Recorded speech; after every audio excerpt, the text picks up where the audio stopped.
ஆன்மீகம் என்பது பக்கம் பக்கமாக பாடல்கள் சொல்லுவது.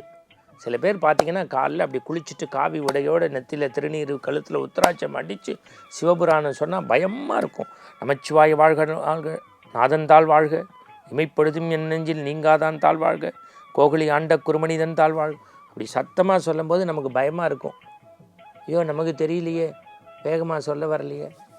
சில பேர் விஷ்ணு சாஸ்திரநாமம் சொல்லும்போது காதில் இனிக்கும், ஆனால் நமக்குள்ள ஒரு கில்ட்டி கான்சியஸ்ம்பாங்க, ஒரு குற்ற உணர்வு இருக்கும். சில பேர் அனுமன் சாலிசா அடிபரலாமல் சொல்லுவாங்க. சில பேர் ராகவேந்திரா மந்திரத்தை பிரமாதமாக சொல்லுவாங்க. சில பேர் கந்தசஷ்டி கவசத்தை கண்ணில் தண்ணி வர்ற மாதிரி சொல்லுவாங்க.